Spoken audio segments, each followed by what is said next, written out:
अब बिना अमिन अथवा इन्जिनियर नै तपाईले आफ्नो जग्गाको क्षेत्रफल यसरी थाहा पाउन सक्नुहुन्छ। जस्तो हामीसँग इरेगुलर सेपको रहेको छ, कुनै सेपमा मिलेको छैन, यो इरेगुलर सेपमा रहेको छ। हेर्न सक्नुहुन्छ side A B C D र ई रहेको छ, जुन चाहिँ इरेगुलर सेपमा रहेको छ। अब यस्तो जग्गाको चाहिँ तपाईले क्षेत्रफल कसरी थाहा पाउन सकिन्छ, कति आना रहेछ भनेर कसरी थाहा पाउन सकिन्छ त आजको भिडियोमा बुझौँ है त। सुरुमा त यस्तो जग्गा छ भने तपाईले सबै लाइनहरूको चाहिँ नाप लिनु पर्यो र त्यसपछि सँगै तपाईले यो बाहिरी नापहरू लिइसक्नु भएपछि यो भित्र डायगोनल नाप पनि लिनुपर्ने हुन्छ। तपाईले जस्तो मैले बी र ई देखि लिएको छु भने र अर्को बी देखि डी सम्मको नाप लिएको छु। अब यो नाप लिइसकेपछि चाहिँ हाम्रो यो जुन इरेगुलर सेपको जग्गा थियो त्यो जग्गा चाहिँ रेगुलर सेपमा बनेको छ भन्नाले ए बी र ई एउटा त्रिभुजकार जग्गा बनेको छ। यसै गरी अर्को बी डी र ई एउटा त्रिभुजकार र अर्को बी सी र डी एउटा त्रिभुजकार जग्गामा परिणत भएको छ। अब तपाईले के गर्नुपर्ने हुन्छ भने यो त्रिभुजको क्षेत्रफल निकाल्ने, त्यसपछि यसको निकाल्ने, त्यसपछि यसको क्षेत्रफल निकाल्ने। अब कसरी निकाल्न सकिन्छ त्यो पनि हेरौँ है त। जस्तो हामीले सुरुमा यो क्षेत्रफल यो जग्गाको निकाल्दैछौँ एबिई, यो एबिई जुन त्रिभुजकार छ यसको निकाल्दैछौँ भनेपछि हेर्न सक्नुहुन्छ त्रिभुज एबिई को लागि भनेर लेखेको छ र रेखा एबी को लम्बाइ बी को लम्बाइ ए को लम्बाइ यहाँ राखेको छ भन्नाले जुन यो एबी को लम्बाइ बिई को लम्बाइ र ई देखि ए सम्मको लम्बाइ यसरी राख्नु होला। त्यसपछि यसको अर्ध परिमिति अथवा सेमी पेरिमिटर भन्छौँ त्यो निकाल्ने भन्नाले यो तीनवटै रेखालाई 2 ले भाग गर्ने र त्यो गर्दा हाम्रो कति आयो त 59 फिट आयो। अब यसलाई चाहिँ हामीले क्षेत्रफल निकाल्नु पर्ने हुन्छ। जस्तो त्रिभुजकार जग्गा एबिई को क्षेत्रफल भन्नाले एबिई, यो एबिई को क्षेत्रफल निकालौँ अगाडि र त्यसको लागि चाहिँ हामीले जुन यो सूत्र रहेको छ यो सूत्रमा राख्नुपर्ने हुन्छ। यो एस भनेको चाहिँ यो अर्ध परिमिति जुन 59 आएको थियो हाम्रो त्यो हो र हामीले यो एसबाट चाहिँ त्यो कसरी गर्नु पर्यो भने root under S bracket S minus AB, AB भनेको जुन रेखा एबी को लम्बाइ हो त्यो एबी, त्यसपछि एस माइनस बी यो भनेको त्यो यो बी को लम्बाइ र एई भनेको एई को लम्बाइ। यसरी राखेर क्याल्कुलेसन गर्नुहोस् र यस्तो गर्दाखेरि तपाईँको 619.083 वर्ग फिट आयो। भनेपछि हाम्रो जुन यो त्रिभुजकार जग्गा छ हामीले परिणत गरेको यसको जग्गाको क्षेत्रफल चाहिँ कति आयो त 619.083 वर्ग फिट आयो। अब यसै गरी तपाईँले सबै त्रिभुजकारको निकाल्नुहोस्। जस्तो त्रिभुजकार बिडिई को क्षेत्रफल पनि त्यही तरिकाबाट निकाल्नु पर्ने हुन्छ। जस्तो बिडिई जुन रेखा यो बिडिई को लागि बिडी रेखा यो भयो 38, डिई रेखा 34 र इबी रेखा जुन रहेको छ यो चाहिँ 45 छ।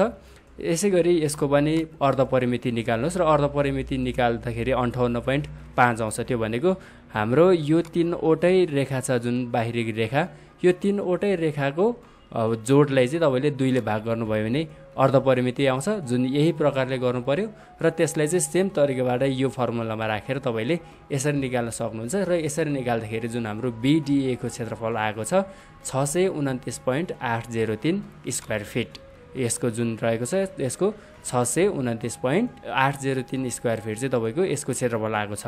अब सोही प्रकारले हामीले बिसिडी को क्षेत्रफल पनि निकाल्न सक्छौँ र त्यही तरिकाबाट चाहिँ तपाईँले बिसिडी को क्षेत्रफल पनि निकाल्नुहोस् र तपाईँको जग्गाको क्षेत्रफल भनेको कति हो त 3वटै त्रिभुजकार जग्गाको क्षेत्रफल हो। तपाईँको जग्गा एबिसिडिई र एमा जुन यो यति क्षेत्रफल छ यसको क्षेत्रफल भनेकै तपाईँको यसको क्षेत्रफल प्लस यसको क्षेत्रफल प्लस यसको क्षेत्रफल हो।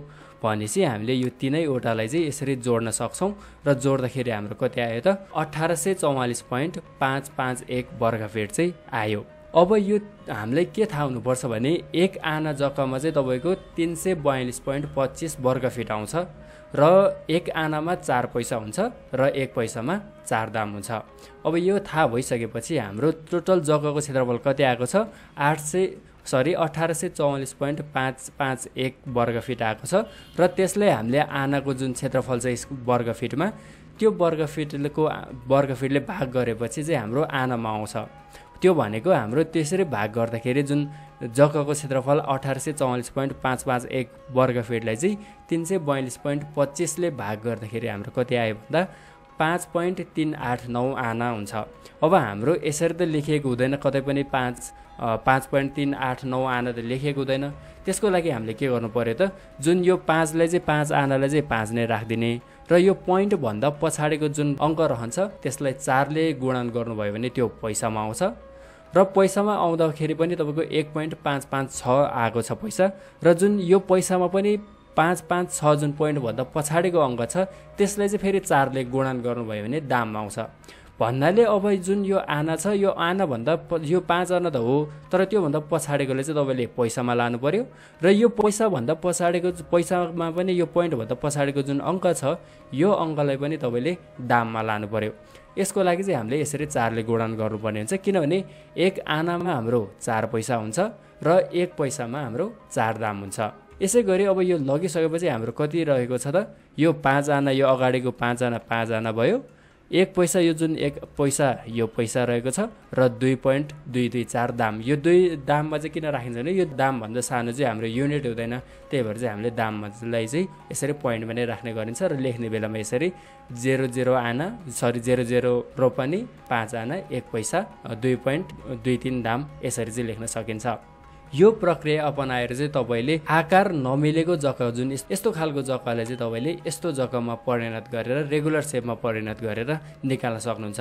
जस्तो सुकै जग्गालाई पनि तपाईँले यसरी त्रिभुजकारमा यसरी परिणत गर्ने, जुन 4 साइडको अथवा 5 साइड जतिसुकै साइड भयो भने त्यसलाई चाहिँ यसरी त्रिभुजकारमा परिणत गर्ने अथवा यसरी बीचबाट डायगोनल लिने र जुन त्रिभुज बन्छ र त्यसको सूत्र हालेर चाहिँ यसरी त्यसको एउटा त्रिभुजको क्षेत्रफल निकाल्ने र एउटा त्रिभुजको क्षेत्रफल निकालिसकेपछि सबैले जोड दिने र सबैले जोडिसकेपछि त्यो वर्ग फिटमा जग्गा आउँछ र त्यसलाई यसरी आना रोपनी पैसा दाममा लान सकिन्छ।